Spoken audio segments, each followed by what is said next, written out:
¿Cómo tiene que ser? Cuando Jesús dijo, sobre esta palabra edificaré mi iglesia, sobre ti edificaré mi iglesia, dijo Jesús a Pedro. ¿De qué hablaba? ¿Qué significaba eso realmente? De este edificio tremendo que está en Roma un día, que se construyó en el siglo III y más allá después, y se volvió a construir cada vez más grande y cada vez más rico, más adornado de cosas. O este famoso templo de cristal que levantaron algunos evangélicos ahí en Estados Unidos.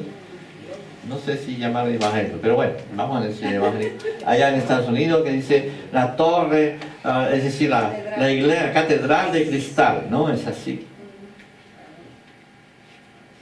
Se le preguntó a un equipo de pastor de una iglesia que pasó de 40 miembros hace 20 años y que ahora son como unos 4.000 en Canadá francés, que no es el americano, que es el francés, que es el más duro de todos. ¿Y cuál era el secreto de su crecimiento? Dijo, el crecimiento lo ha dado Dios, nosotros hemos simplemente vuelto a la base. Hemos vuelto a la base. A aplicar las enseñanzas de los hechos de los apóstoles, en particular las enseñanzas que tenemos en Hechos 2, 37 a 47. No hay en nuestra iglesia un superhombre, no hay un super predicador, no hay un famoso telepredicador, no hay ni televisión ni radio, solo hay un grupo de personas que viven la koinonia descrito en los hechos. Hoy vamos a ver qué significa esta palabra koinonia.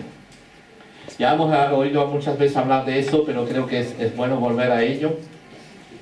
Y hoy estamos celebrando la iglesia, ¿saben? Me gusta de vez en cuando hablar de esto. Celebrando la comunidad cristiana hecha no de piedras ni de cemento, sino de piedras vivas, de personas como tú y yo, y del Señor Jesús y del Evangelio. Y que personas que quieren vivir el Evangelio y nada más. Un lugar donde se ama, donde se ayuda, donde se ora los unos por los otros, donde se sostiene mutuamente, un lugar donde Cristo está. Ahí está la iglesia. Un lugar donde tu pasado no tiene futuro. Díselo a tu vecina, para que lo entienda bien. Porque la gracia de Dios es constante sobre nosotros. Amén. ¿Sabes? Un lugar donde la cultura de este lugar está hecha de relaciones auténticas entre las personas en unidad y en paz. El cristianismo auténtico, ¿saben? Es una religión de relación. Primero de relación con Dios. Relacionarse con Dios. Y después de relacionarse con los demás. Las personas que me dicen, yo creo en Dios, pero a la iglesia no voy. No he entendido nada. No he entendido nada. Claro, será que en su mente la iglesia es lo que siempre ha sido, o no que siempre ha sido, sino que lo que se ha visto durante estos últimos siglos. Pero la iglesia primitiva, podemos decir, o la iglesia cuando se fundó por el Señor Jesús, era bien diferente. Y por eso tenemos que volver a las raíces muchas veces, volver al texto, volver a analizar, ver cómo eran estos primeros cristianos, qué es lo que hacían. Claro, andaban en burro y no hace falta que nosotros anduviésemos en burros, ¿verdad? Porque los siglos han cambiado y ahora tenemos que ir en coche, en avión y no sé qué. Pero los principios que viven ellos es lo que tenemos que redescubrir constantemente y volver a ellos y vivir con ellos por medio del Espíritu Santo. Amén. ¿Ustedes conocen a Diana Nyad? ¿La conocen? No. Seguramente que habéis oído hablar de ella, porque Diana Nyad tiene 64 años y nadó desde Cuba hasta la Florida sin protección anti-tiburón. O sea, lo que habían hecho eso, habían hecho en una caja, ¿no? Protegido, y habían nadado dentro de la caja y la caja iba avanzando. Pero en este caso no fue así.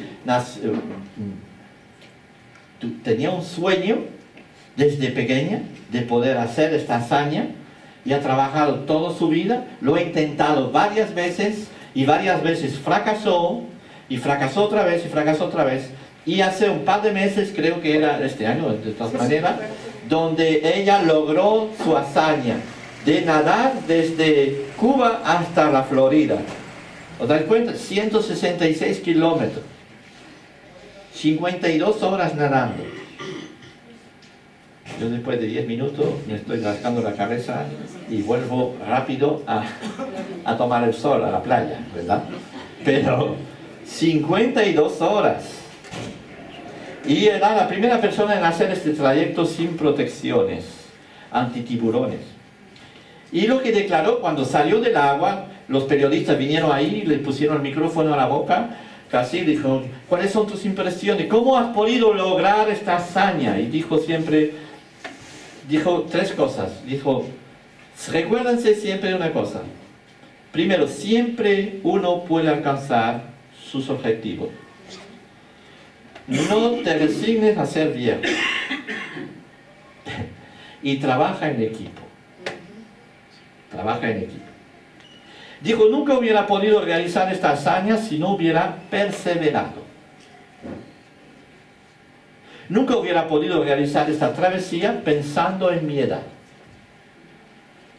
64 años. Todavía me queda tiempo para entrenar.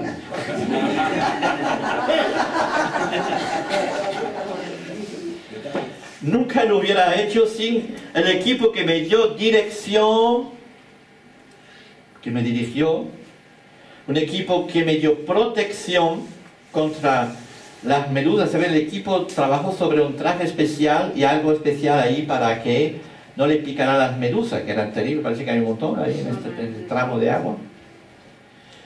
Los cubanos que están por aquí lo sabrán, quizá que lo han intentado y no sé. Pero, ¿saben? Entonces, parece que es terrible la situación ahí, es difícil de nadar en medio de esto. Pero especialmente contra los tiburones. Y entonces ahí había un equipo, no utilizaron una granja, pero mandaba ultrasonidos, para espantar a los tiburones. Qué imagen más bella que es la iglesia esta, ¿no? Vamos a orar para que Dios envíe sus ultrasones para espantar a los tiburones que van a comerle los pies a Joao ahí con el tabaco. Y un equipo que ora por eso. ¡Wow! Así que ella pudo ir tranquilo, porque había todo un equipo trabajando con ella, entrenándose. Y entonces no es la hazaña de ella, es la hazaña de todo un equipo. ¿Entendemos bien eso, verdad? Así es la iglesia. Un equipo que le dio ánimo en su momento, que estaba detrás de ella, dice, ánimo, sigue, ya vas progresando. Tranquilo, estamos mandando estos ultrasonidos, no te preocupes de los tiburones que vienen, no piensa en ellos, tú piensa solamente en nadar. Así describió ella su hazaña y reconoció que sin todo eso no hubiera podido hacer nada. Así es la iglesia, ¿saben? La iglesia no es la historia de un hombre, la historia de un puñado de hombres, es la historia de todo el mundo que se involucra porque el Espíritu Santo les pone en marcha a todos. Y lo que queremos con Misión Cristiana Canaria es lo mismo. Que muchos llegan a conocer, vamos a ver tres cosas, tres Cs. Los tres C de Misión Cristiana Canaria. Conocer para cambiar, conectar para crecer, contribuir para cultivar un estilo de vida misionero. Conocer para cambiar. Primero conocer a Cristo para ser salvo y para cambiar en su interior. Y queremos que la gente conozca a Cristo, pero nosotros queremos conocer a Cristo. Está muy bien que los otros conozcan a Cristo, pero tú y yo tenemos que seguir conociendo cada día más a Cristo. Eso es el primer punto. Eso nos hará cambiar. Eso hará vernos las cosas de forma totalmente diferente. El conocimiento de su palabra es el primer punto. Obviamente no conocemos a Cristo por alucinaciones o por revelaciones. Conocemos a Cristo por lo que está escrito de Él. Amén. Primero empezamos por ahí. Y después conocemos a Cristo con nuestra relación personal a Él. en oración, en adoración, en alabanza, en todo lo que nos lía y nos ata a Él, empezamos a conocerle cada vez más. Así que son dos cosas. No es solamente un conocimiento intelectual de la Biblia, sino que es un conocimiento vivido diariamente con el Señor. Amén. Eso es el conocimiento íntimo. Es el primer punto. Tenemos que conocer a Dios. Y nuestra iglesia hará todo lo posible para que conozcamos a Dios. Y pondrá todos los programas posibles e imaginables para que conozcamos a Dios. Pero lo importante es que cada uno en su corazón desee conocer a Jesús y venga cada día más a sus pies. Amén. Es el primer punto. Después, conectar con Cristo. Conectar es crecer en la dinámica de la koinonia, es decir, de la comunión, unos a otros, unos con otros, unos para otros. Es conectar los unos con los otros. Estamos conectados con Dios, automáticamente nos vamos a conectar con los demás. Y veremos que es imposible solamente estar conectado con Dios. Cuando uno se conecta con Dios, automáticamente la religión cristiana auténtica es una religión vertical y horizontal. Amén. Y después contribuir para cultivar un estilo de vida misionero, es decir, eso nos empuja a ir y predicar y anunciar y hacer discípulos, dice la Biblia. Ir y hacer discípulos es otra faceta, es una cultura. No es algo que tenemos que hacer de vez en cuando, es nuestro estilo de vida. El estilo de vida del cristiano es hacer discípulos. Así que el estilo de vida del cristiano es conocer a Dios, es conectar y contribuir. ¿No digo ningún amén? Amén. Bien. En los Hechos capítulo 2, versículo 37 a 47 vamos a leer. Tenemos la imagen, muchas veces hemos leído este pasaje y siempre digo, si hubiéramos tenido una cámara fotográfica, hubiéramos hecho esta fotografía así. Se nos está descrito la iglesia en el comienzo y es como una especie de fotografía de cómo era la iglesia. Después de que Pedro haya predicado, ahora y restó, dicen los que estaban ahí reunidos, compungidos de corazón, dijeron a Pedro y a los demás apóstoles: hermanos, ¿qué haremos? Pedro sale en la calle, está bautizado por el Espíritu Santo, se sube en una plataforma o no sé, o una silla que había ahí, o en una escalera, no sé dónde, cómo fue esto, y de repente todo el mundo vino porque todo el mundo estaba un poco alocado. Dice: ¿qué está pasando ahí? Hay una cosa muy rara que está pasando, nunca hemos visto tal cosa, la gente parece todos borrachas.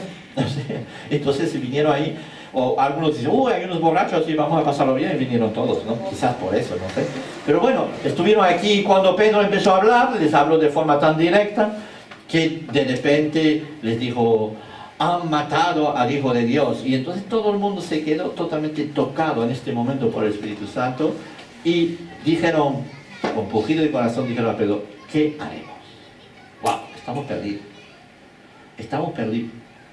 Y Pedro les dijo: arrepentíos y sed bautizados cada uno de vosotros en el nombre de Jesucristo para perdón de vuestros pecados y recibiréis el don del Espíritu Santo.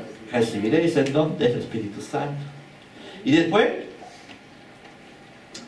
porque la promesa es para vosotros y para vuestros hijos y para todos los que están lejos, para tantos como el Señor nuestro Dios llama. Y con muchas otras palabras testificaba solemnemente y les exhortaba diciendo: sed salvos de esta generación perversa. Entonces los que habían recibido su palabra fueron bautizados y se añadieron aquel día, ¿cómo? Dice que en la época no se contaba a las mujeres. Imagínate, puede que haya 5.000 personas entre las niñas, los hijos, los niños, no sé, hay que saber. 3.000 almas. De todas maneras es increíble, ¿verdad? Hay un mal pensamiento en las iglesias cristianas de decir y de pensar: nosotros somos pocos pero somos santos. ¿No es así? Nosotros somos pocos, pero somos de los buenos. Ustedes son, la iglesia ahí de Fuerteventura son 1000, donde está Luis cantando hoy. Vamos a pensar en él y orar por él también. ¿Vale? Y entonces, son 1000, o 1200, o 1300. Seguramente que la guitarra no es de Dios. Pero nosotros somos 40 y somos todos del Señor. Amén. Les garantizo que el porcentaje es igual aquí que allá, que en todas partes. Aquí 3000. Después de una predicación, y fueron bautizados discípulos, hechos y derechos. Wow. Eso sí que es un milagro. Eso sí que es extraordinario. No nos dejemos deslumbrar por las cifras, que sean pocas o muchas, da igual. Vemos que después en los Hechos de los Apóstoles, yo creo que el día siguiente o 2 días después, otra predicación, 5000. Eso sí que fue una cosa tremenda. Y después Pedro va en casa de uno y toda la familia se convierte de un golpe. ¡Pam! Pero hay que reconocer que no fue siempre así, ¿eh? Cuando Pablo fue en otras ciudades a predicar, recibió piedras a veces, tuvo que largarse. Hay otras situaciones donde dice que predicó en un estadio, había un montón de gente ahí. Dice solamente el guardián del estadio con su familia se convirtieron, los demás nada. No voy a pensar que siempre la demostración del Espíritu se traduce en cifras, ¿verdad? Pero no nos asustemos por las cifras. Gloria a Dios, ojalá fuera así, ¿verdad? Siempre tenemos que dar gracias a Dios por lo que ocurre, porque cuando el Espíritu Santo obra, hay respuesta, hay fruto. Amén. Así que eso les predico a seguir. Y después, y se dedicaban continuamente a las enseñanzas de los apóstoles, a la comunión, al partimiento del pan y a la oración. Sobrevino temor a toda persona, y muchos prodigios y señales eran hechas por los apóstoles. Todos los que habían creído estaban juntos y tenían todas las cosas en común. Cuando habla ahí de la comunión, no está hablando de tomaban la Santa Cena. No, estaban asiduos todos a la comunión entre los creyentes. ¿Y seguimos? Creo que hay uno más. ¡Wow! Esto sáltalo. No se puede quitar. Vendían todas sus propiedades y sus bienes y los compartían con todos, según la necesidad de cada uno. Día tras día continuaban unánimes en el templo y partiendo el pan en los hogares. Comían juntos con alegría y sencillez de corazón, alabando a Dios y hallando favor con todo el pueblo. Y el Señor añadía cada día el número de ellos, los que iban siendo salvos. Amén. Qué tremenda visión de lo que es la iglesia. En el Nuevo Testamento tenemos 18 veces la palabra koinonia y 58 veces la expresión los unos a los otros. Koinonia era traducido de distintas maneras. Koinonia se traduce como comunión, fraternidad, unidad, relación, ayuda mutua, honor y respeto recíproco, preocupación mutua, atención, curación, sostenimiento y ánimo mutuo los unos por los otros. Todo eso significa koinonia, comunión. Y la base, hoy vamos a ver de estas 3C, la base bíblica para la koinonia. ¿Cómo nos enseña la Biblia sobre ello? No es una invención nuestra, no es algo que tenemos que tratar de fabricar entre nosotros, es lo que Dios quiere para nosotros. Una auténtica comunión. Si uno dice, ¿qué es la iglesia? ¿Qué es lo que pretendéis con la iglesia? Que la gente venga y dé su diezmo y ustedes se pasean en coches lujosos. Los hay, desgraciadamente es así. Pero bueno, no, lo que Dios quiere es la koinonia. Dios quiere la comunión auténtica y verdadera. A eso tenemos que trabajar, a eso tenemos que someternos al Espíritu Santo para que esto ocurra. ¿Sabe? Es lo que tenemos que buscar con todo nuestro corazón. Es Y la base la base bíblica de la koinonia, veremos eso. Y veremos también nuestra necesidad de la koinonia. Tú y yo necesitamos eso, si no nos morimos. Necesitamos estar en comunión con los demás y con Dios, ¿vale? Y la belleza de la bendición y la bendición de la koinonia. Es tan bello, es tan hermoso eso. Es tan extraordinario, ¿vale? Así que vemos, el koinonia está traducido de distintas maneras. Y el cristianismo es la única religión en el mundo que conecta a los creyentes con una afección o amor sobrenatural. Algo no viene de nosotros, no es algo que fabricamos nosotros, no decimos todos los días, ay, tengo que amar, ay, tengo que amar. No, es algo que viene de lo alto. De repente tenemos este espíritu de amar a la gente, es increíble. Y eso lo tenemos que buscar y hacer que se produzca en nosotros. Es un resultado de nuestra comunión con Dios. Si tenemos comunión con el Padre, vamos a amar. El que dice, lo veremos después en otro versículo, el que dice tener comunión con el Padre y no ama, es que no tiene comunión con el Padre. ¿Vale? Entonces, es una especie de automatismo. Tú tienes una comunión con el Padre, automáticamente empiezas a amar a todo el mundo. Es increíble eso, pero es un milagro. Es un milagro. Es la manera sobrenatural que ocurre el milagro del amor entre los creyentes. Lo sobrenatural del cristianismo no son las manifestaciones raras y excéntricas que podemos encontrar algunas veces, sino esta capacidad de amor entre los creyentes. Y Jesús dijo, a eso conoceréis que son mis discípulos. A eso lo conoceréis. Cuando veréis esto, podréis reconocer a verdaderos discípulos. Si no ves eso, no vais a ver discípulos ninguno. Y así que en Hechos 1 y 2 vemos como toda la gente venía de todas partes del mundo, de razas, de condiciones sociales distintas, hombres, mujeres, siervo o esclavo y rico, con un pasado étnico y religioso muy distinto. Venían todos a Jerusalén para adorar, para hacer ritos religiosos ahí. Venían de todo el mundo, de todas partes.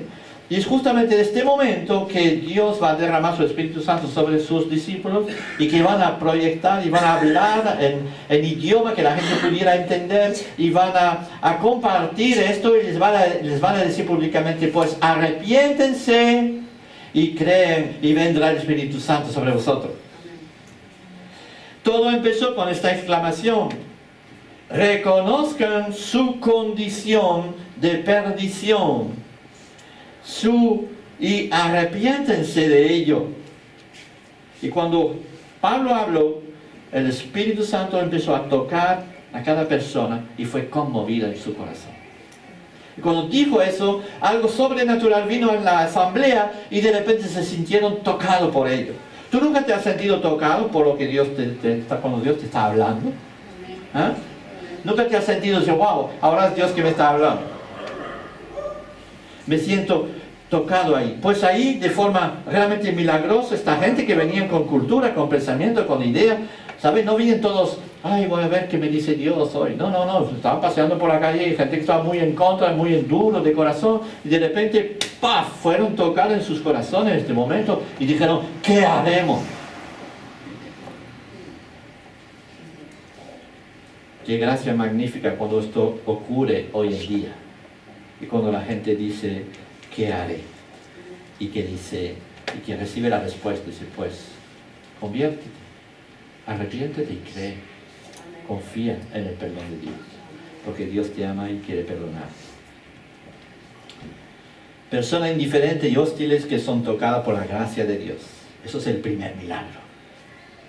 El tocado tiene que pasar a ser cristiano, es decir, a ser un creyente, uno que cree en Cristo. Y de creyente tiene que pasar a discípulo, el que sigue a Cristo. Y de discípulo tiene que entrar en el servicio de la misión, es decir, aquel que va a ganar alma. El sabio gana alma, dice el proverbio.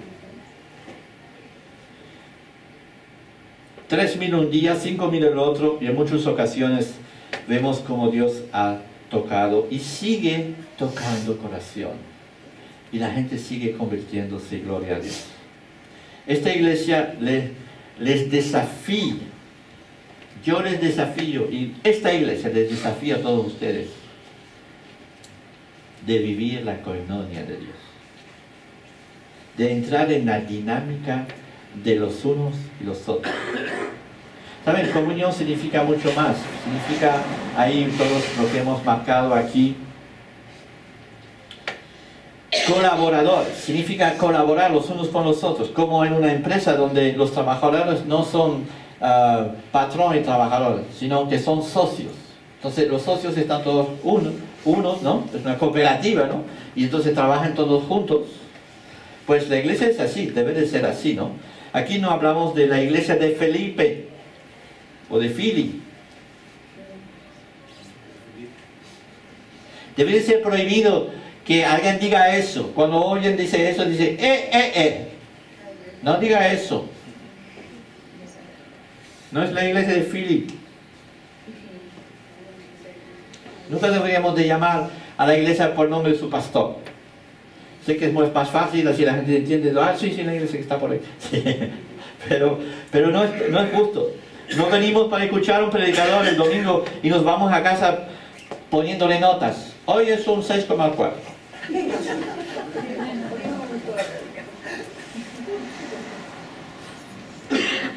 Para volver el domingo siguiente, ¿verdad?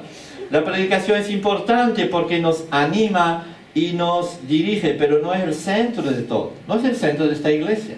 Hay gente que su iglesia solo hay el púlpito, porque quieren demostrar así que el centro de la iglesia es el púlpito, donde se predica, donde se enseña, donde se anuncia, donde no sé qué. Yo le digo, no, señor, el centro de la iglesia no es el púlpito, el centro de la iglesia es la koinonia, la comunión entre los hermanos. La predicación es obviamente muy importante, la enseñanza es obviamente muy importante, pero lo que Dios quiere es la comunión, la koinonia entre los hermanos. El centro es Cristo y nuestra comunión con Él, que se refleja con la comunión los unos con los otros. Koinonia, compartir, es compartir experiencia, compartir testimonio, compartir conocimientos, compartir ayuda, compartir intercesión, compartir oración. En el templo y en las casas, dice el texto, ¿verdad? En el templo, cuando estamos todos reunidos, pero en las casas. Y yo les digo que es imposible el compartir de esta manera en grupos enormes. Por eso los grupos pequeños. Yo les invito realmente a que todos ustedes hagan parte de verdad a un grupo pequeño. A un grupo así de 10, 20 personas, no sé, y que empiecen a compartir los unos con los otros. Es sumamente importante, ¿sabe? La pertenencia a un grupo casero es esencial para cada uno de nosotros. Es el lugar donde va a desarrollar la comunión. Ustedes van a tener una comunión, pero del 0,5% viniendo los domingos aquí por la mañana. Pero la tendrán mucho más si la ejercitan en grupos pequeños. ¿De acuerdo? Alguien dijo que en una asamblea donde se predica hay una medida de inspiración, de enseñanza, de profecía, de predicación que va a tocar a las personas. Y eso es necesario. Pero en los grupos pequeños está la medida de la encarnación. Es decir, es donde la predicación se hace real. Donde lo que oyes el domingo se pone en práctica durante la semana en grupos pequeños. Es absolutamente necesario esto. Amén. Así que nuestro ser tiene esta necesidad también. Vamos a seguir. Nuestro ser tiene la necesidad. Hemos visto este texto ahí de 1 de Juan 1, 3, 7. Lo que hemos visto y oído os proclamamos también a vosotros, para que también vosotros tengáis comunión con nosotros. Y en verdad nuestra comunión es con el Padre y con su Hijo Jesucristo. Puede cambiar comunión con koinonia, es la misma palabra, ¿de acuerdo? Os escribo estas cosas para que nuestro gozo sea completo. Y este es el mensaje que hemos oído de Él y que os anunciamos. Dios es luz y en Él no hay tiniebla alguna. Si decimos que tenemos comunión con Él, pero andamos en tiniebla, mentimos y no practicamos la verdad. Y después sigue ahí. Mas si andamos en la luz, como Él está en la luz, tenemos, ¿qué? ¿Con quién? ¿Con quién? Ah, yo tengo comunión con Dios, pero con la gente no me hablo. Yo sí tengo comunión con los unos, pero con los otros...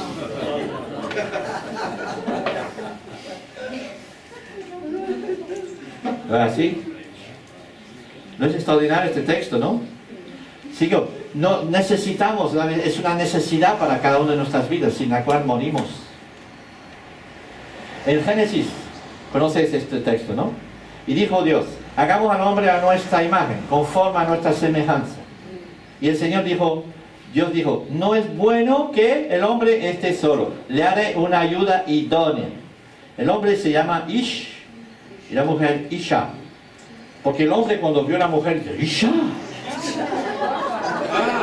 Y cuando la mujer vio al hombre dice, Ish. No, bromas aparte. Volviendo a la necesidad de tener comunión. La esencia de Dios no es un personaje de Dios que está por ahí. Son tres. Y tienen la comunión perfecta entre ellos. La comunión entre el Padre, el Hijo y el Espíritu Santo es tan perfecta. Es la comunión a la cual nosotros somos llamados. Es cuando realmente tendremos el gozo definitivo.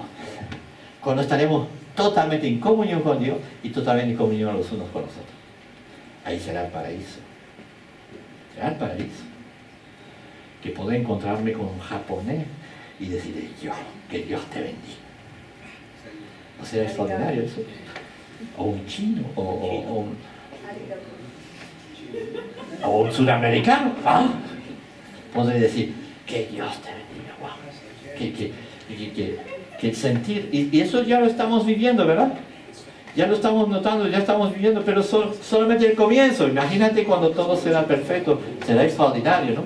Pero ahí entendemos que Dios dice, wow, no es bueno construir el hombre, pero no es bueno que esté solo. Quiero que sea al igual que nosotros. Que tenga lo mismo que nosotros tenemos. Por eso ya le puso la mujer.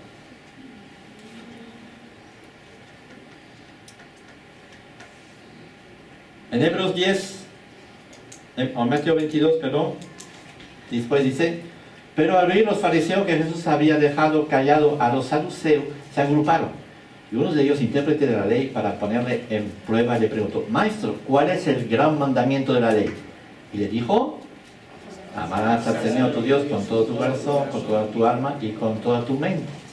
Es que los fariseos querían apretarlo, querían meterle en un aprieto a Jesús. Y Jesús le dijo eso, bueno, ¿usted quiere saber cuál es el propósito realmente de Dios con todo eso de la ley, de los mandamientos? Y después dice, este es el primer mandamiento, y el segundo es semejante a este. De igual modo, dice, amarás tu prójimo como a ti mismo. De estos dos mandamientos depende toda la ley y los profetas, todo el Antiguo Testamento, toda la Biblia depende de esto. Amarás a Dios y amarás a la gente.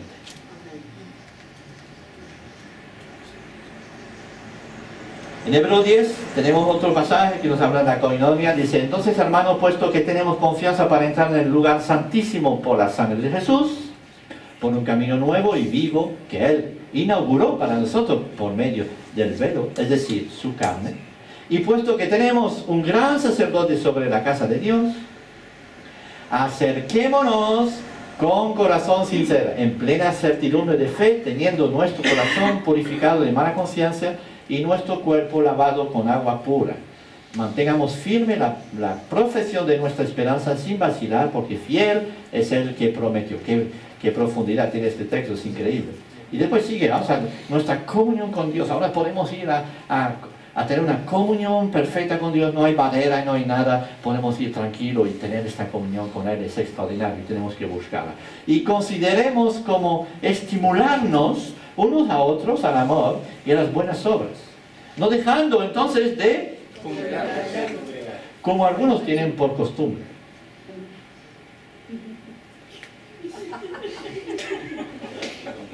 Cuidado, saben ustedes, Dios, este texto no está dirigido a decir, oye, ¿no viniste a la iglesia el domingo pasado? ¿Qué pasó?